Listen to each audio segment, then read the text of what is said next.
Pagi teman-teman, perkenalkan nama saya Benedikta Suryani. Saya salah satu mahasiswi dari Stipas Santo Sirilus Ruteng. Pada kesempatan ini, saya akan membahas tentang nilai-nilai dan prinsip-prinsip anti korupsi.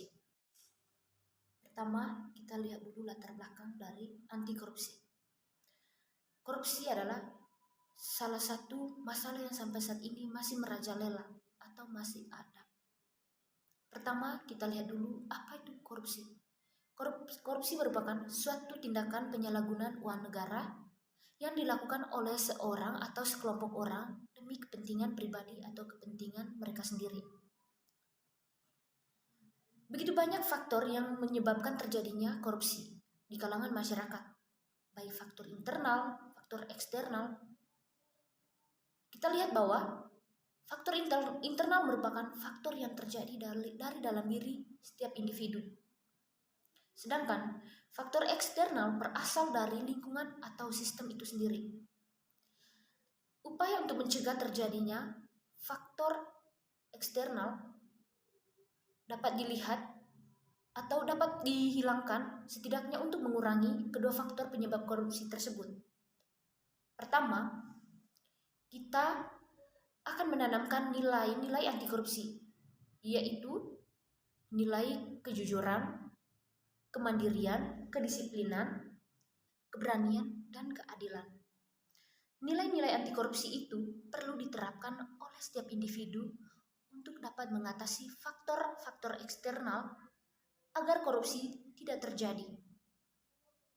Untuk mencegah terjadinya faktor eksternal, selain memiliki nilai-nilai anti korupsi, setiap individu perlu memahami dengan mendalami prinsip-prinsip anti korupsi. Setiap individu akan mendalami prinsip anti korupsi, yaitu akuntabilitas, transparansi, kewajaran, kebijakan, dan kontrol kebijakan dalam suatu organisasi, instansi, ataupun masyarakat. Oleh karena itu, hubungan antara prinsip-prinsip dan nilai-nilai anti korupsi merupakan suatu kesatuan yang tidak dapat dipisahkan. Kita akan melihat nilai-nilai anti korupsi. Pertama, nilai kejujuran.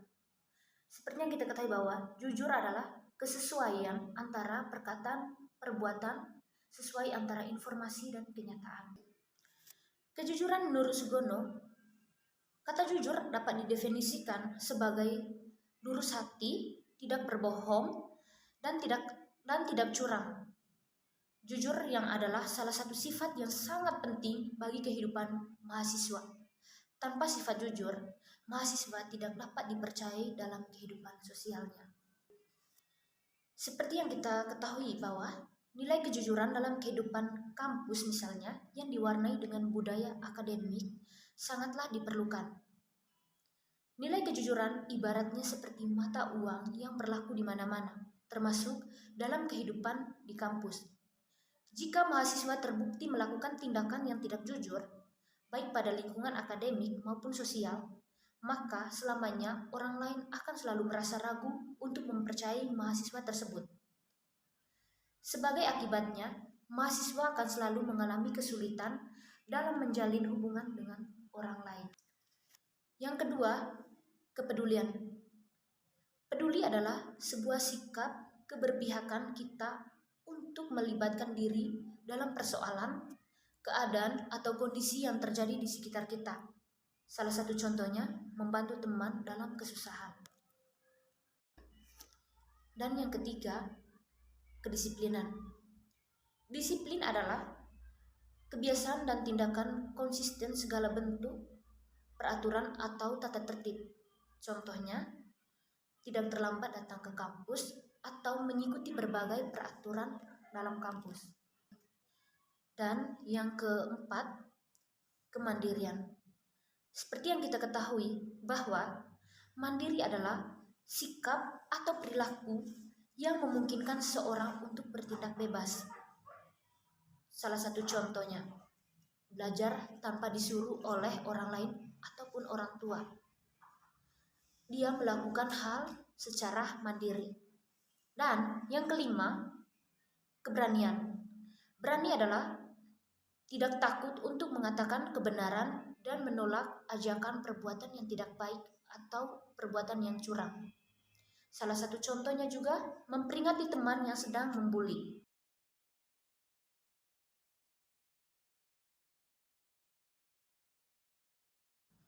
Adil adalah suatu sikap yang tidak memihak atau sama rata.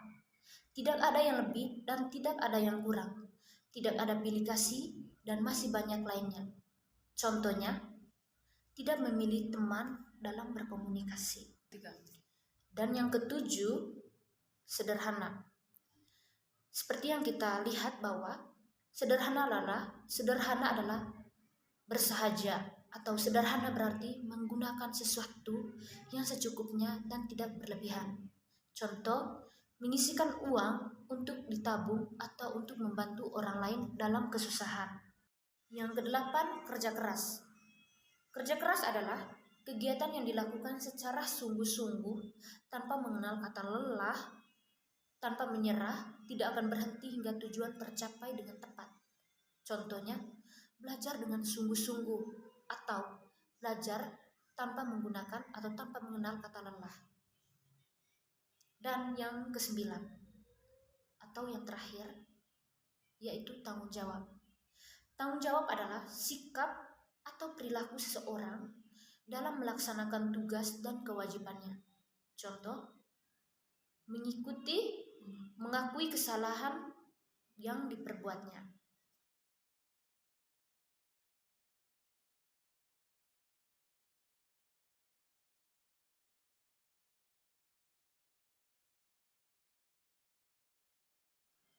Dan yang berikutnya yaitu prinsip-prinsip anti korupsi. Yang pertama kita lihat dari akuntabilitas. Akuntabilitas adalah kesesuaian antara aturan dan pelaksanaan kerja. Semua lembaga mempertanggungjawabkan kinerjanya sesuai aturan main baik dalam bentuk konvensi atau de facto maupun konstitusi atau de jure, baik pada level budaya atau individu dengan individu manapun pada level lembaga. Contohnya, akuntabilitas kinerja, proses sistem akuntabilitas yaitu perencanaan kinerja, pengukuran kinerja, pelaporan kinerja, evaluasi, dan pemanfaatan informasi. Yang kedua, transparansi. Salah satu prinsip anti korupsi lainnya adalah transparansi. Prinsip transparansi ini penting karena pemberantasan korupsi dimulai dari transparansi dan mengharuskan semua proses kebijakan dilakukan secara terbuka, sehingga segala bentuk penyimpangan dapat diketahui oleh publik. Menurut Prasojo, contoh transparansi ini adalah pelaporan finansial dan pelaporan pertanggungjawaban program kinerja. Dan yang ketiga, prinsip kewajaran. Prinsip kewajaran ini ditunjukkan untuk mencegah terjadinya manipulasi atau ketidakwajaran dalam penganggaran, baik dalam bentuk markup maupun ketidakwajaran lainnya. Salah satu contohnya yaitu membuat anggaran dana kegiatan yang sewajarnya sesuai dengan kebutuhan yang dimiliki. Yang keempat, kebijakan. Seperti yang kita ketahui bahwa kebijakan berperan untuk mengatur tata interaksi agar tidak terjadinya penyimpangan yang dapat merugikan negara dan masyarakat. Kebijakan anti korupsi tidak selalu identik dengan undang-undang anti korupsi, namun bisa berupa undang-undang kebebasan mengakses informasi maupun lainnya yang dapat memudahkan masyarakat mengetahui sekaligus mengontrol terhadap kinerja dan penggunaan anggaran negara oleh para pejabat negara. Contohnya yaitu membuat kebijakan atau aturan main tentang kegiatan kemahasiswaan, harus mengindahkan seluruh aturan dan ketentuan yang dilakukan di kampus. Dan yang terakhir yaitu kontrol kebijakan. Kontrol kebijakan yang merupakan upaya agar kebijakan yang dibuat betul-betul efektif dan mengeliminasi semua bentuk korupsi. Salah satu contohnya yaitu mengontrol kegiatan kemahasiswaan, yaitu dengan penyusunan program kegiatan, pelaksanaan program kegiatan, dan pelaporan kegiatan. Demikianlah pembahasan singkat berkaitan dengan nilai-nilai dan prinsip-prinsip anti korupsi. Bila ada kata yang kurang berkenan, mohon maaf. Sekian dan terima kasih.